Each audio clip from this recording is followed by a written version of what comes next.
Ito yung puntod ni Mama Rebel Estacion, no? Pumanaw siya sa edad na 26 years old. Isa siyang dating OFW na pinaslang ng kanyang amo. So nandito tayo ngayon sa sementeryo kung saan siya inilibing. Mag-ikot pa tayo, no? I-explore natin tong sementeryo na to dahil first time natin dito. Baka may makita tayo dito ng mga kakaiba. Sobrang tahimik, araw ng Sunday ngayon. So pahinga yung mga tao. At bukas marami na naman yung magsisindi ng kandila, bibisita sa mga puntod ng mahal nila sa buhay. Wow, may mga open din dito na mga puntod, no? Mga kinuha yung buto. Tara, explore tayo. Mukhang kakaiba to. So may mga bagong puntod na ginawa dyan, no? Oh, grabe, oh, binakpak dito yung mga lumang puntod. Sobrang luma na ng larawan, no?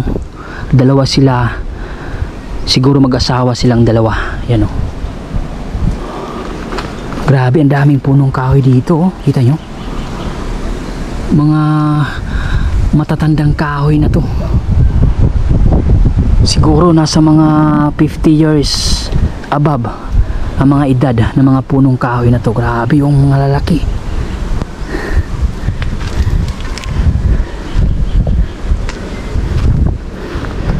Dito ang daming binakbak, oh.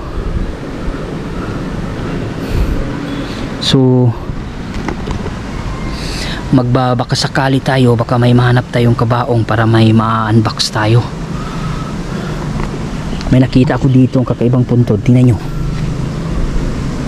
kakaiba yung disenyo. Tingnan natin kung anong year siya nandito. So walang lapida dito banda. Wow, mukhang uulan yata. So nandito siya taong 1953. Wow, 1953. So ibig sabihin 73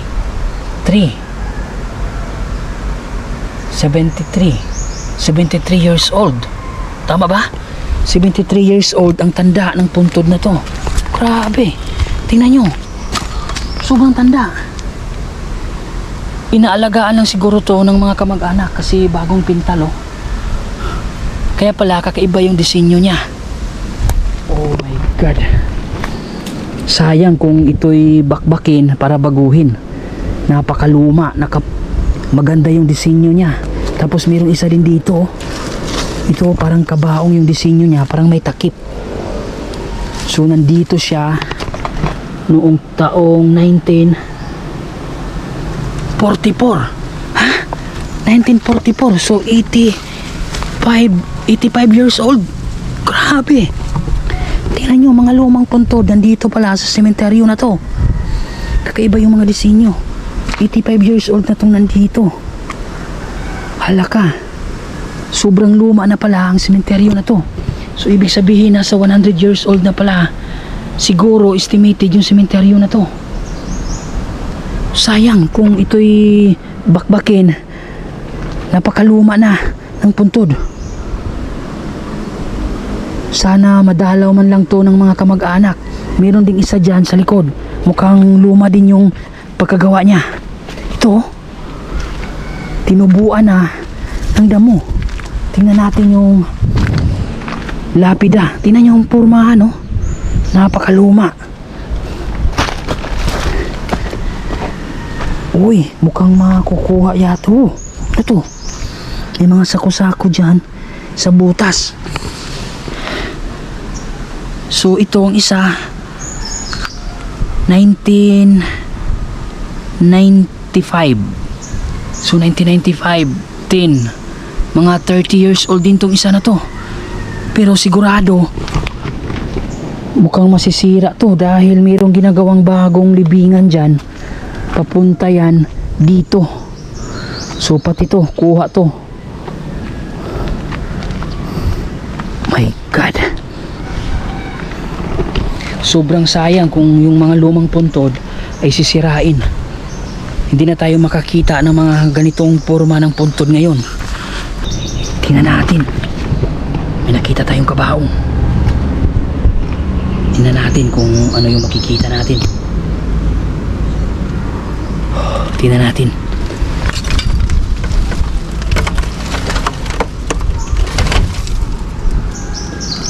May laman pa. My God. May laman pa. Gusto nyo makita? Ano to? Parang may humawak sa akin ah. Ito.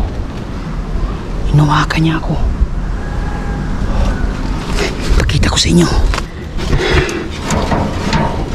Oh my God. Saan kaya yung sepulturero dito? Bakit hindi tinapos? Mukhang hindi pa naaagnas. My God. Iba yung amoy. Iba yung amoy. Ito yung likuran, oh. May mga lumang punto dito. Dito tayo, tingnan natin tong lumang punto na to kung anong pizza nandito to. Sigurado lumang luma na to. Ito yung mga nasa likuran, oh.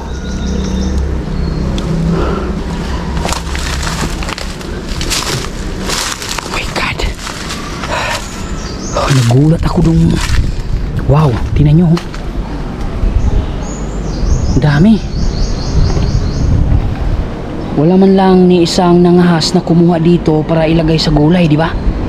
Ang sarap nito pag may manok ka. Sabang manok, pwedeng pwede to. Libre na, mahal to sa merkado. Tingnan natin tong isang to. Napakaluma ng disenyo. Tingnan natin yung lapida. Walang lapida.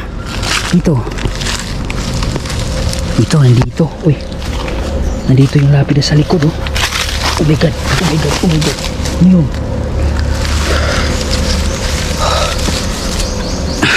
Mukhang natinik ako, ah.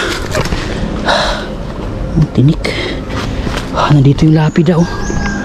May lapida. 2,000. So, ibig sabihin, 26 years nandito. So, hindi pa masyadong luma. At ito, may mga punto dito na mukhang napabayaan na, oh. Sigurado hindi na ito nadalaw. Walang pizza. Kung meron man ay nabura na ito. Ito sa likuran, no, meron, no.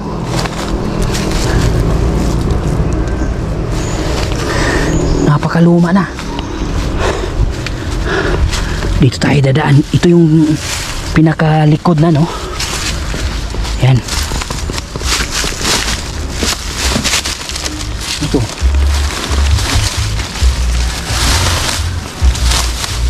Uy. My God.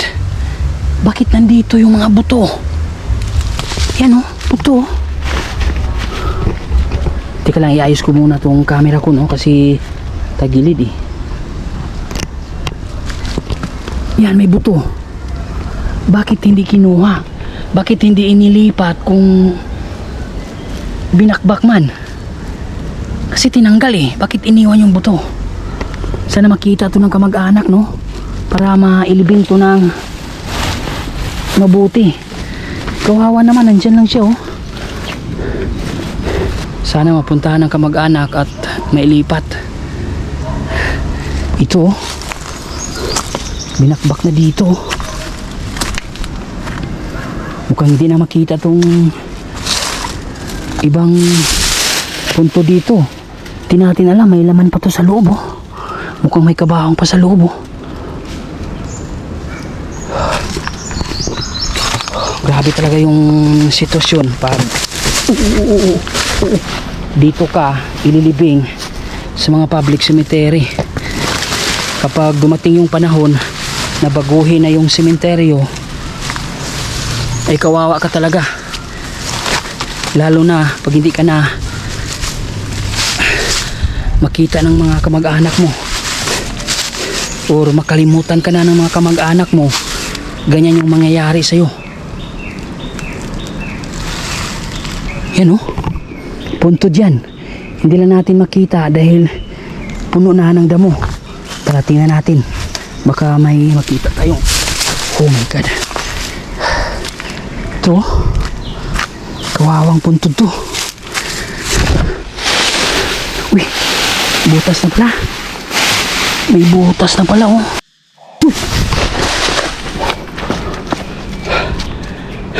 Ano yun? Ahas? May ahas sa loob. May ahas sa loob.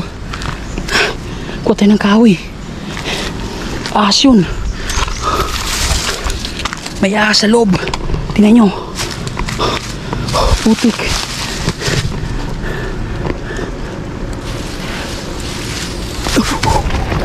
Oh my god. Malaki ng ahas. Bakit walang tao dito para mapagsabihan natin? Pinamamahayan na pala ito ng mga ahas dito. Nako. Hanap tayo ng tao. Laki ng ahas, grabe. Muntikan ako makagat. Hanap tayo. Grabe laki ng ahas. Muntikan pa akong matuklaw ah. Saan tayo dadaan? Dito tayo.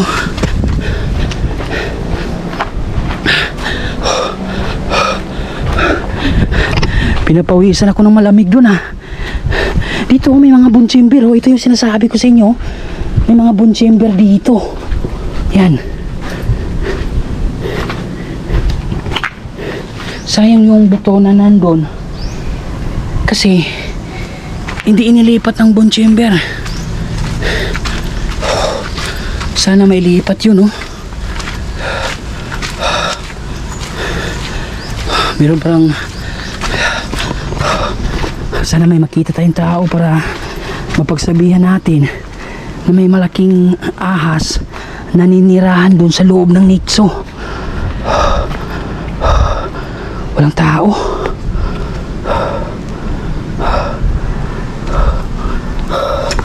Walang tao, mahanap tayo ng tao. Ay, nandun. Boss, magandang hapon. Ikaw yung sepulturero? May nakita ako dong malaking ahas. Oo. Pwede ba isama kita sa video? Ah, sige. Dito nakarap yung video natin. Hindi, nagbibideo kasi ako eh. Nag-explore ako. May nakita ako dong butas na nitso na binakbak na. Nako, tingnan ko sana kung anong taon na nandito inilibing. Grabe. Napakalaki ng ahas. Oo. Tara, punta natin. Bakit?